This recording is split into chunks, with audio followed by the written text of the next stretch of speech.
Hey everyone, Caralyn Mirand Koch here, your host for Voices. The conversation continues. Today we are talking all about fitness. I am very excited to be joined by inclusive content creator, educator, author, and plus size hijabi model Leah V, and body positive influencer, model, and fitness advocate Simone Charles. Thank you both so much for joining me today. Let's get started, shall we? Excited to be here. Thank you for having me. I'm excited for this conversation. I was doing a little research about both of you and your backgrounds, and I think you're going to have quite the conversation today. But if you wouldn't mind just giving us a little bit more of an intro on who you are, where you are, and what you're up to these days. Sure. Leah, do you want to go first? You can start. Go ahead. Sorry. Hi, Simone Charles. I am a model, content creator, influencer, whatever you want to call me. I will accept that title. I'm based here in London, and I have only really embarked on my fitness journey publicly quite recently. I always used to work out in private. It was very much a like, shit, I'm going to go to the gym now. No one's going to see. But I really recently started kind of embracing, talking about fitness on my public pages, which is why I'm so excited to be a part of this journey. I talk about all things fashion, body positive, food, lifestyle, just anything I like, really. Leah V, the Leo, here to grace your presence. I am an author. I am a fat acceptance advocate, body positive advocate. I have 2 masters. I'm from Detroit, Michigan, but I'm coming to you from New York City. I've been here for the last 2.5 years. It's been, wow, a whirlwind. And of course, you can also see me on billboards and in storefronts. And I'm the first fat Black Muslim woman do many things on a commercial level, and I'm excited to keep pushing the narrative, keep rebelling, keep being fabulous as usual. So today is all about fitness, and personally, it's something that I've really been on a journey on to kind of change the way I think about it. It used to be for me something it was a punishment, something I had to do because of XYZ, and I'm slowly but surely learning that what a privilege it is to be able to move your body and to take care of your body in that way. And I think for me personally, the pandemic has certainly shifted that in the way I work out. Sure. So I think, like you and most people, like the pandemic just completely shifted my approach to fitness on its head. My earliest memory of fitness or like working out in general was like being at school and then just feeling like I had to do like these ab crunches. Like back in the day, I don't know if you guys had this, but it was like this pad that you put on your stomach. It might still exist, and apparently it's meant to like give you a 6-pack. Oh my God, I would come home from school and I'd be like, get me that pad. I was like, 6-pack is coming. So I guess that just kind of formed that narrative of like how I thought fitness, what I thought fitness was for. I thought it was for, getting a 6-pack, having super lean arms, losing weight, being super toned. And for a long time, I thought that was what it was for. Like, I didn't really understand the other benefits of fitness. I thought, oh, it's because people want to look good and look small. End of, point in case. And then I think over the last couple of years, and especially during the pandemic, I started to really appreciate the value of fitness. So it's got physical benefits way beyond the aesthetics. I think aesthetics are probably the last thing that people should really be concerned about. It's great for your cardiovascular. It's great for your energy. It's great for your mood. Like once I'm done a workout, I feel so amazing. It's good for your mental health. I'm not sure if I said that already, but I think just growing in how I approach fitness and just seeing kind of the wider implications, especially over the pandemic, has been so helpful. And also just realizing what kind of workouts work for me. I used to think it was all about going to the gym and running on the treadmill for 30 minutes. And I'd come off it feeling so depressed because I was like, that was such a waste of time. But now I think it's about doing things that make you feel good and, doing things that get those endorphins running. So yeah, my journey's definitely changed. And even just not even needing to go to the gym, like working out from home during the pandemic, like finding all these amazing online classes and working with people and, seeing people that are able to give you a really great workout, give you great energy from home. Like, why was that not the focus of fitness? You know, why is that overshadowed? So yeah, that's my message now, just spreading the good vibes about the fact that fitness isn't just about getting a six-pack and getting lean arms and getting a toned body. Absolutely. And the pandemic, for sure, I feel like made fitness so much more accessible. Yeah. So the pad that you're speaking of, we also had that. And I also I have no idea. I gotta Google this.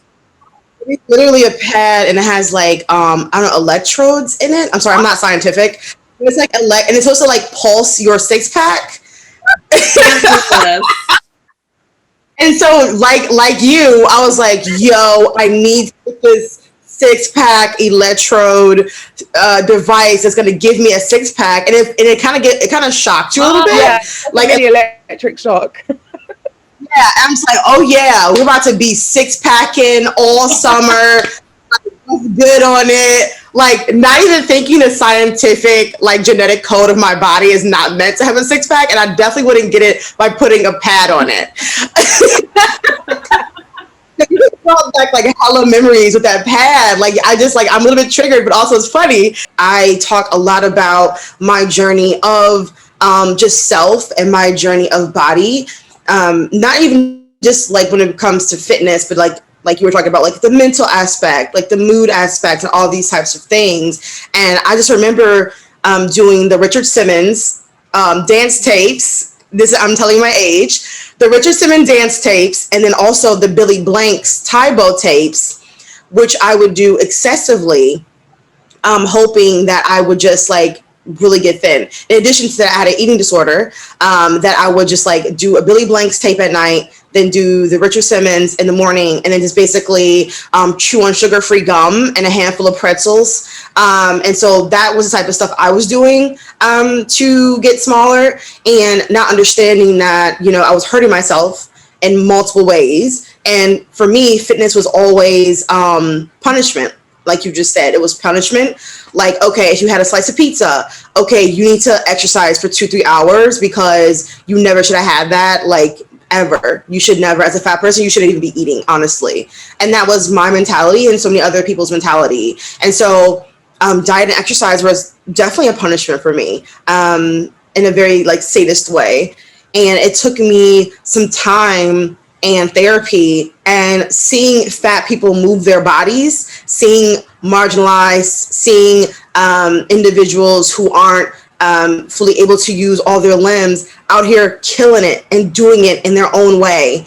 And so that honestly inspired me to start not using fitness as a punishment, but to use it as an enrichment, as an enhancement to my everyday life.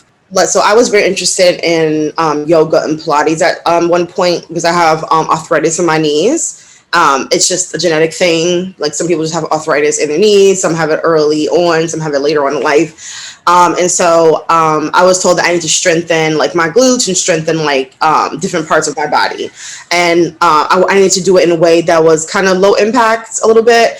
So I was like, okay, let me look into like yoga, Pilates. And when I Googled like yoga for beginners and yoga, Pilates for beginners, it was always thin white women. And I'm just like, okay, so I don't really feel included in the space. Like, even online, whether it was online or in real life, it was still like thin white women dominating this field. And I'm like, okay, so I want to exercise and get empowerment through yoga and Pilates through either a Black woman, an Indigenous woman, or a fat person. When I tell you it was so difficult during that time just to find someone who looked like even a little bit like me, who was in this industry, it was a shit show. Now, like, I follow Jasmine Stanley and other fat yogis who are like, when I tell you them legs go up, honey. They hold the position. They're on their heads. They're on one hand. I'm like, oh my God. Like, girl, I can't do that, but I'm rooting for you. And so I always tell people like to search for individuals who look like them. So if you're a fat person, like fat people yoga. If you're a beginner yoga. If you're a Black girl yoga, because like honestly that is a good place to start, is finding like these communities of people who understand your arthritic knees, or understand that you might not be able to bend all the way back because you got 3 back rolls. Like, people need to understand your body in order for them to help you learn how to move it properly if you want to go that route. So I tell people, like, do your research. It shouldn't even be where you have to research it that much. It should already be in the forefront, like everybody else has their platform. I feel like marginalized bodies should also have their space in the fitness, and that's a whole conversation with actual fitness gurus who are trying to add like different elements of just inclusivity into these markets. But I would definitely say, don't be afraid for someone who's like just starting out. Don't be afraid to move your body, even in front of other people. I remember I used to only go to the gym like at nighttime, where there weren't any people there. Like, it was a 24-hour gym, and I'd go at nighttime where I knew I couldn't be seen. I'd wear like the most inconspicuous outfit. I'd wear like a massive baggy t-shirt, leggings, like, just completely do not see me. And yeah, I guess also just not so much.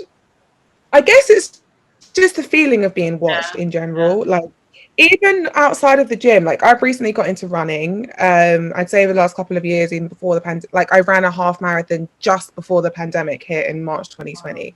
And that was the first time I'd done anything like that at all.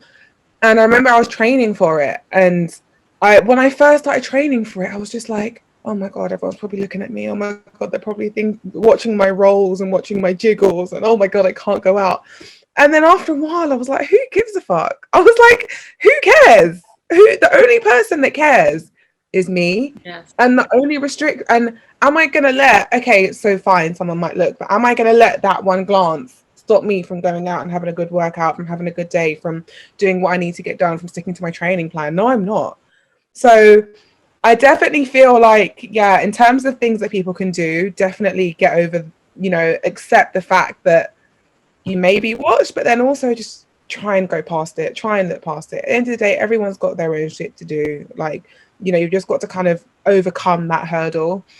And then I totally agree with what Leah said about find your tribe, 100%. There's this great girl I follow called The Key to Fitness on Instagram.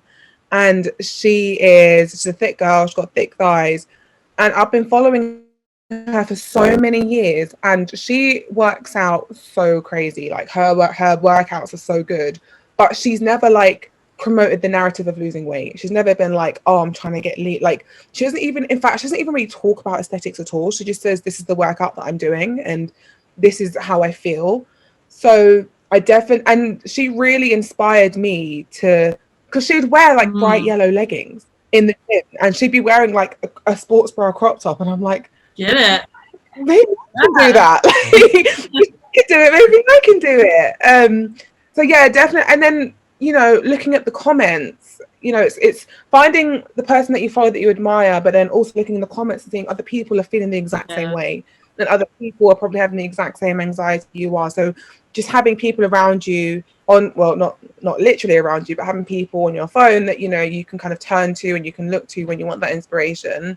I also feel like, don't underestimate the power of a really good fitting sports bra and a really comfortable outfit. Because when you feel like you're going to the gym and you're wearing something that you feel supported in and you feel comfortable in, it can totally change your how you see the workout. It can totally change how you feel. And I think especially a good sports bra, like I've said this time and time again on my Instagram, like Elomi Energize is my favorite sports bra by far. Like, I've been wearing it for years. It's one of my favorites.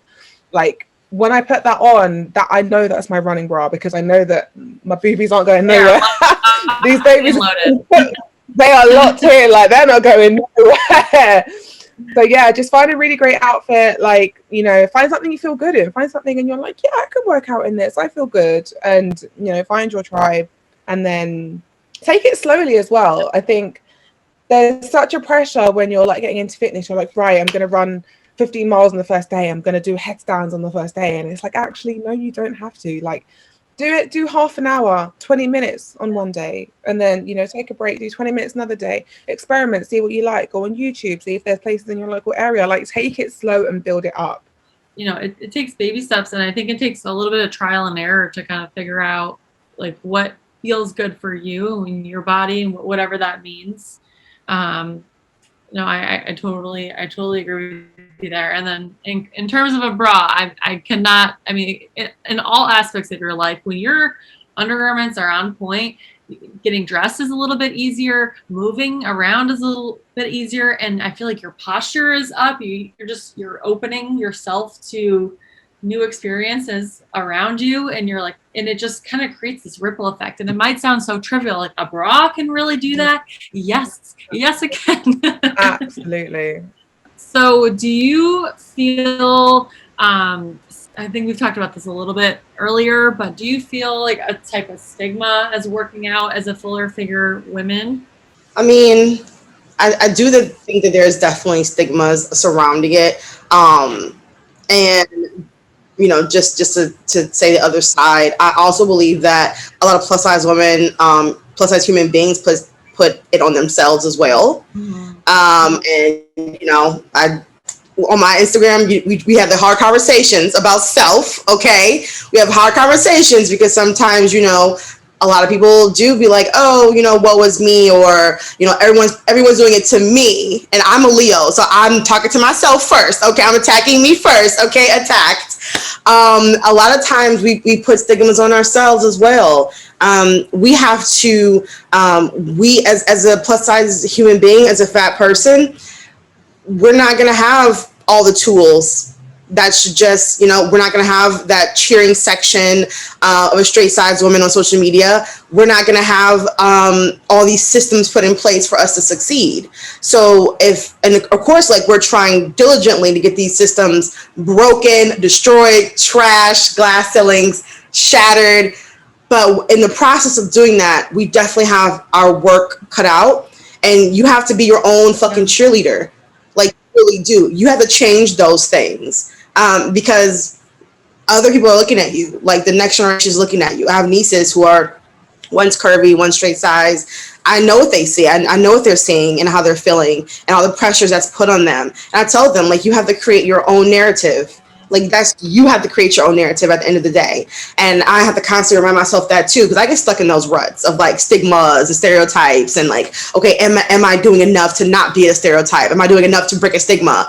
And it's a lot of work. But at the same time, it's just like, I know this is what I have to do to change this. And so I always tell people, like, be your own cheerleader. Like, of course, it's great to get validation from other people, but it's all me right now. It's all me. And like, I have to do those things so that I can push myself to go a little bit further, whether it's a little bit, and I'm not saying like go all in, because I want you to hurt yourself, because I would do some stuff like that. Just like you said, baby steps. Like, yeah, let's make these small steps to doing something that does challenge you mentally and physically, spiritually, money wise. Like, let's take those leaps. Like, I've been doing, like, ever since like the pandemic hit, because I have a lot of anxiety and I'm scared of everything. People are like, oh my God, not you, Leah V. Like, you're so fearless. You're making moves. You're breaking ceilings. But at the end of the day, I'm like a little cat at the pound, like shaking in the corner, hissing at people, but also really afraid. So I am that person. I know that I'm that person. And so what I'm doing now is I'm doing things that scare the hell out of me. Like, I was in DR last week and we were going snorkeling, and I'm like, I want to jump off this boat. And he's like, you're going to have to pull yourself back in, not in a mean way. He's like, you're going to have to put yourself back in the boat after you jump off. And I sat there and thought about it. I'm like, oh, I'm fat. Like, my upper body's weak. I'm not going to be able to pull myself up once I jump off. Like, I can jump off. I mean, that's scary too. But pulling myself up, I'm going to be stuck in the sea, just dead. And I thought about that for a minute. I'm like, you know what? Fuck it. Let's do it. Like, whatever happens. If I can't get up there, I'll just leave my ass. He's like, we're not leaving you. Leave me if I can't get in the boat. Leave me. I'm okay. And I jumped in, which is also really scary. I swam across the boat, and it took me, the first few times I tried to get up, I couldn't get in the boat. Like, I literally was like, oh my God, I'm stuck. Second time, like, oh my God. He's like, take your time, sweetheart. He pulled out his hand, and he's like, on the count of 3. And we're going to get you in this boat. You're going to do this. And he was like, I almost started crying when I got in the boat. But I was just like, wow. Like, and I posted that story on my Instagram. And everybody's like, oh my God, like, I would have also been scared that I wouldn't have been able to pull myself into the boat. But I had to do it. I had to challenge myself to pull myself in the boat no matter what happened. I tried on the 3rd time. I got in the boat, though. You know what I'm saying? So that's type of stuff, like, I think people should do, is like, on the other side of fear is greatness. Like, let's try to challenge our bodies and ourselves. In this world, there's going to be a stigma for everything. Like, no matter what you do, you could be like a stay-at-home mom, you could be a politician, you could be a plus-size Mhm. influencer, you could be a transgender, you could be anything, and there's going to be some sort of stigma. There's going to be someone out there that's going to critique you. There's going to be someone that's not going to agree with you. There's going to be someone who is fighting against you. And I think there's real strength in being able to kind of block that out. And there's real strength in being able to kind of know that there's going to be critics, but move forward anyway.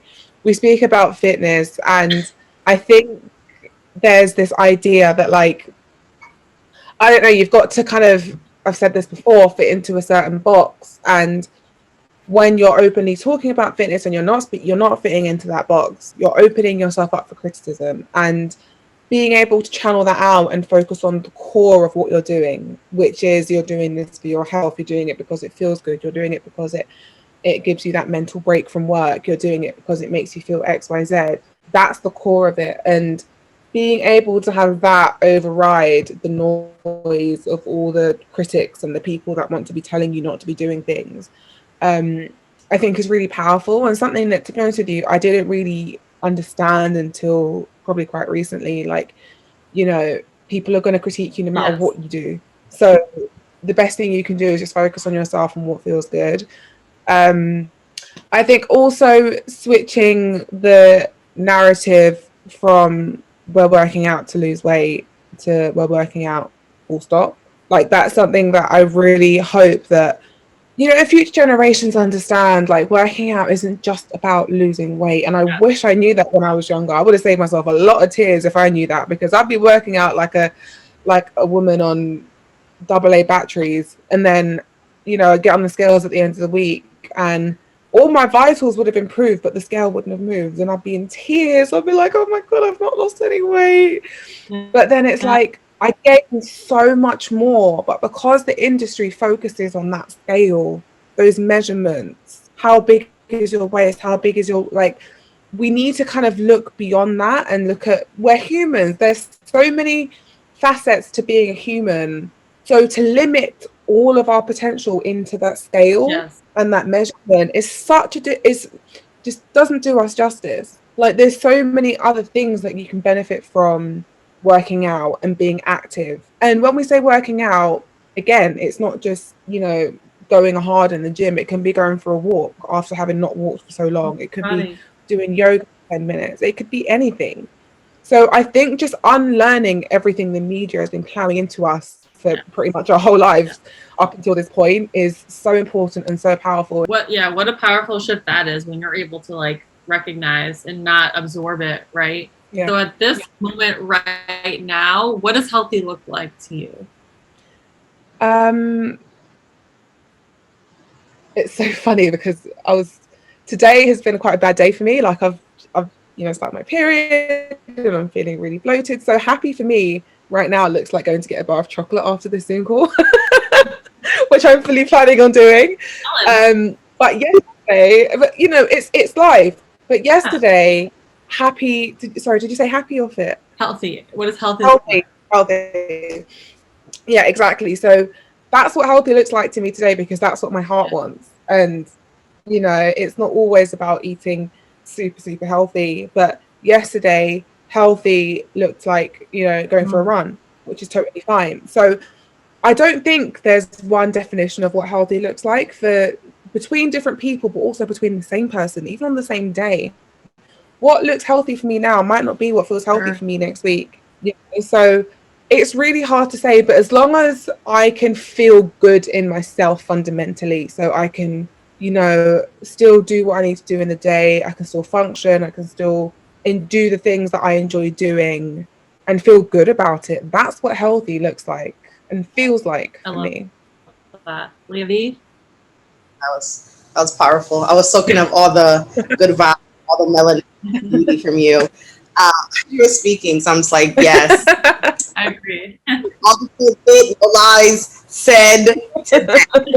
Um, I think, I mean, just like you, I feel like healthy is basically it's not just a physical thing, but it's just like it's spans so far because I know people who are like quote unquote healthy looking, doing the healthy things, but are so toxic internally and so dark, like their souls. And I'm just like, wow, what a switch. Like, you're like, I wouldn't call that person healthy just because they looked it, right? And I feel like you probably got this too, like the trolls and all the people online who love to comment on your body. Even if you're exercising, like a fat person who exercises, they're still putting cow emojis, vomit emojis, calling you names. And I'm like, but isn't this what you want? Isn't this what you want me to do? Like, you just can't win. And so I think healthy looks like you're healthy within yourself. It means, like you said before, feeling good about yourself, feeling good about the decisions you make, feeling comfortable, feeling content, feeling worthy, and all these good things. And like you said before, like it definitely like will be like, okay, I'm gonna have me a nice little loaded kale salad tomorrow. The next day, I might have me a box of whole chocolates and some donuts. Because whatever, it's just like that, not feeling guilty for the decisions you make, for what your body needs in the moment. And so I definitely think that healthy, there's not just one way. For what works for my body, what works for you two's body is going to be totally different. And so healthy for me is me drinking enough water, like me doing self-care, me stop working after 12 hours. That's healthy to me. It's so true though what you said. I mean, it's not, you can look at somebody that looks healthy but is ingesting all the wrong things, mentally isn't in a good place. So I think it really goes back to that mind, body, soul.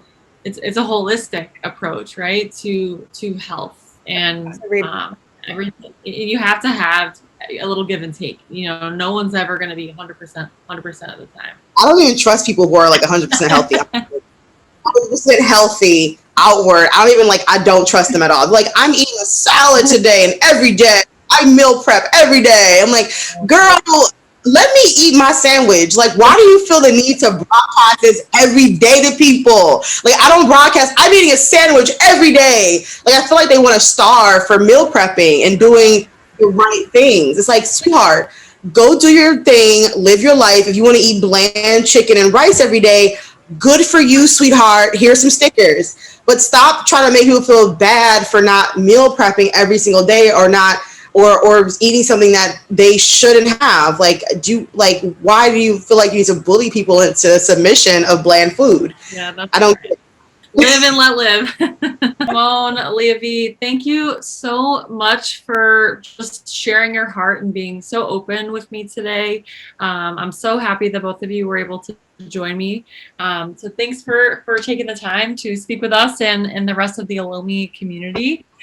We definitely want to keep this conversation going. So Elomi fans, please tell us and chime in on your fitness journeys and how you feel about fitness and any other feedback from this conversation that you enjoyed. Thank you so much for watching. Goodbye.